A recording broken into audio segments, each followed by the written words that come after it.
A 15-year-old boy who goes by the name of Kenshi Masaki is transported into another world known as Geminar. The world of Geminar wages wars via their mechas, known as Sacred Mechanoids. The pilots are referred to as Sacred Mechamasters. Kenshi controls the white Sacred Mechanoids, and he is given the condition that if he wants to return to his world, must kill the ruler of the Shtrayu Empire, the girl known as Lashara Earth. Eager to return to his world like any normal person, Kenshi agrees to it. However, he faces a bit of a road bump in his way in the shape of Lashara's bodyguard, Chiaya Flan, who tries to fend him off with the help of Wahanli Shum, but isn't even able to put on a decent fight. After defeating them both, his mechanoid breaks apart because of the stress he has put on it. So he gets out and goes on foot to find the princess. As he dawdles about not killing her and insists on capturing her, he is attacked by Chiaya again, and this time he gets captured because he is ill and is unable to put up a fight. While he's being held captive, everyone who has heard of or seen Kenshi's skills with the mechanoid praises him for what he is able to do as a male sacred mechamaster. Doll then rescues the boy and takes him back to the masked man. He reveals that there was never a way for him to return to his world and decides to kill him for failing the mission. To carry out the sentence, his henchmen attack Kenshi but are easily taken out after our protagonist displays some exceptional martial arts skills. Thanks to his skills and a miracle saved by Aura Shurifan, he successfully makes it back to Swan, where Ulite Mest diagnoses him with a terminal disease that only gives him 6 more hours to live if he is not immediately treated. So, Aura and Mexia go outside in search of some Trium herbs, but their campaign is interrupted by an overwhelming attack from Doll. However, Aura's use of the Dark Elf field knocks her out, and they successfully find the materials to treat Kenshi. The Swan then embarks on its journey to the Holy Land. Lashara decides to make Kenshi her servant, seeing how her most trusted and skilled fighters were easy pickings for him. She also decides to hide the fact that he is a sacred mechamaster. Kenshi then tries to settle in his new environment, and during his tour of the Holy Land, gets the chance to visit the academy that Lashara and Chiaya attend. Kenshi then gets to meet the older sister of Chiaya, a girl named Mexa, who is also a capable fighter. He then comes across many new faces, including Dagmir Masud, who happens to know Chiaya from childhood. Amidst the new ones, he also meets some familiar faces like Aura in the forest, and also repays the favor of Ulite by helping him. Some important people like Market Nanadan, the princess of Havanua and Lashara's cousin, with her assistant Yukane also grace our main character with their presence. However, the main highlight of the day is the appointment of Waihan and Chiaya as sacred mechamasters. Lashara tells Kenshi that he needs to pull his weight to earn his meals. So to get his first job, he meets the Holy Land Academy's headmistress. Since he isn't really his own boss, he gets multiple jobs even on his first day. But our boy sure is a talented fellow, as he proves himself a capable man in every field, and thus gets really famous around the academy and the staff for his efficiency. Since his funds need to be approved by Lashara, she gets all the history on his earnings and wealth. Seeing how he has settled on quite nicely, she decides that instead of sitting idly waiting for his next task, he should continue to do these jobs. Our boy then continues his streak of meeting new people every second, and thus he is introduced to the daughter of the Pope, Lithia Pochin, who also happens to be the student council president. Later, Mexa hypnotizes him to turn into a massaging machine for her and the other girls, including Chiaya, Aura, Lithia, and some more, seeing how proficient he is with his hands. The massages, though, turn out to be too effective, or rather orgasmic for the girls, and this goes on to the point that the headmistress has to intervene and tell him to stop.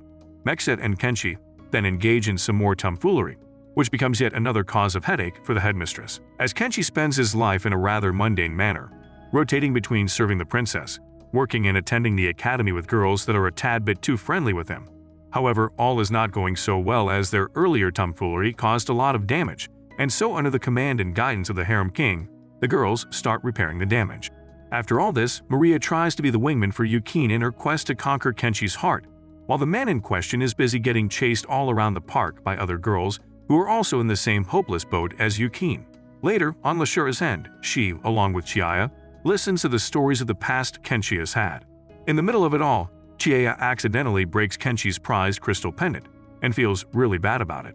As compensation, she weaves him a red string with her own strand and tells him that it symbolizes love.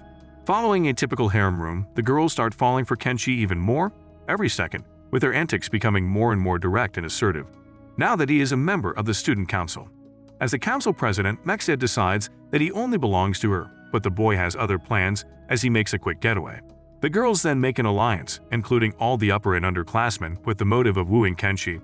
Later, a competition is organized between the boy and all his harem with his freedom on the line. However, the numbers quickly narrow down as it is a cooking competition, and none of the participants apart from Kenshi and Aura are able to even find the ingredients.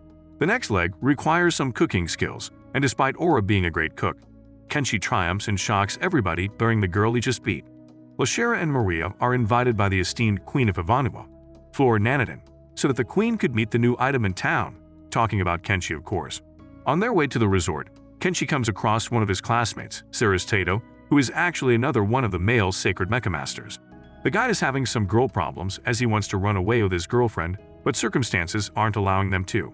So our boy decides to help them sail their ship by helping their cause.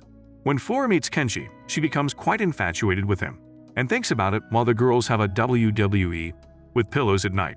Now a group of bandits attack Selin and Dagmir for the oldest reason in the book, money. The bandit group is led by Cataline and her daughter Lan. As for Kenshi, seeing both of his friends taken, he goes to save them, and successfully does so. After the attack, Dagmir strikes a deal with the bandits. As a part of the deal, Dagmir gives a passage to the bandits, while one of their frontline runners, Lan, infiltrates the Holy Land Academy. On the other end, actively seeking out some action, Dagmir has a warrior tournament arranged after persistently bugging the student council about it. The tournament includes a race, and the staff have their bets placed on Kenshi to bring it all home. As the race commences, it's once again just him and Aura at the front line who have a shot at winning. But Aura gives up in the middle and Kenshi wins by default. However, he doesn't stop and keeps running all around the Holy Land after Chihaya threatens him. Chihaya then gives him the go and he is finally able to stop running and collapses next to Aura due to exhaustion. The latter realizes that she loves him and kisses him. Meanwhile, Ulite and Dagmir ally themselves with the enemy forces, and the assault begins. The attack on Holy Land begins as Dagmir's forces, compromising the majority of the male Sacred Mecha Masters of the Academy, nearly take over the Holy Land. The ringleader appears to be Dagmir's father Babylon, and the evacuation order for the rest of the populace is given. Everything seems to be going wrong until the Deus Ex Machina, known as Kenshi, reveals his powers as a Sacred Mecha Masters, and nearly takes care of every single one of the invaders with his skills, probably adding a few more females to his harem. But just as everything starts going right, Mexia is revealed to be Doll, and the fact that she is being controlled by Babylon astonishes the boy quite a lot. The fight between Kenshi and Doll is a draw, and as Babylon is revealing his plan like a normal villain, Kenshi is ordered to fall back and regroup. Babylon's plans to usurp the Holy Land and get the Shield of Gaia works flawlessly, and it puts the church in a bind on how to defeat him and retake the Holy Land. Lashara's end, she is quite insecure about whether Kenshi would keep working for her, as he will be in much more demand now because of the public display of his capabilities. Chihaya and Dagmir have a talk and he coaxes her into an assassination attempt on the boy. However, after getting a good look at his face, she gets cold feet and doesn't do it, causing Dagmir to use the full force of Swan to get her back. But Kenshi once again saves her, and before he could go on the offensive, Mexia comes equipped with the Shield of Gaia and forces everyone to retreat after a display of its destructive power. Kenshi and the others retreat to Shirafen, Aura's home, and after resting up a bit, her father challenges the harem boy to see his worth. After a successful display, Aura is engaged with Kenshi. In the meantime, Doll shows up along with some fodder. Doll and Dagmir attack Shirafen's castle, but some heroic saves from Kenshi and the king don't let any harm come to the citizens. The king then faces off against the traitor scum that is Dagmir, but once again, Doll's Shield of Gaia puts him on the back foot. But Kenshi once again comes to the save. On the other end, after Swan makes its escape, Doll attacks the church and the scout team consisting of Kenshi and Chihaya rescues a member of the church, Ri II. The bandits from earlier finally play their card and demolish Ivanua with a defense weapon called Meteor Fall. The Swan arrives there and everyone witnesses the scene. Apart from this war, an entirely new war starts brewing between Lashara, Maria, and Flora in Ivanua over who gets to keep Kenshi. After some debate and discussion, he decides to opt for Lashara and says that he'll always protect her. Thus, Kenshi becomes the leader of the Swan and declares it an independent state, though he is banned from using the ship's hull to excavate jewels. On the cruise, merry journey on the Swan, they witness Ceres getting into trouble once again as he's being bullied by bandit Sacred Mecha Masters. Kenshi tries to help his friend, but falls into a trap himself and is now locked in with a time bomb. But Kenshi flips a switch and his pure white Sacred Mechanoid becomes half black as he goes berserk and stomps everyone who comes his way, also giving a very deserved traumatic experience to Dagmir in the process. The girls save Izuki while Kenshi's actions with the Mechanoid hurt him as well. The group goes big as Izuki and Ceres join the Swan as well. The group then goes to meet Chihaya's father, Nolaflan, and learn some lore about everything. They also learn about Doll and a certain forgotten warrior Kenshi. Mecha then arrives and learns the truth as well, while the others are busy escaping from the place after Ri turns traitor and steals something. In an attempt to match Gaia's power, the crew turns a monolith of sacred rock into a stone sword thanks to Kenshi's overwhelming strength. The sword is made in Yukin's village and Kenshi tests it out by one shooting a big enemy faction. Kenshi then collapses from the fatigue and gets yet another fever. The girls then discuss how they owe Kenshi a lot and fawn all over him.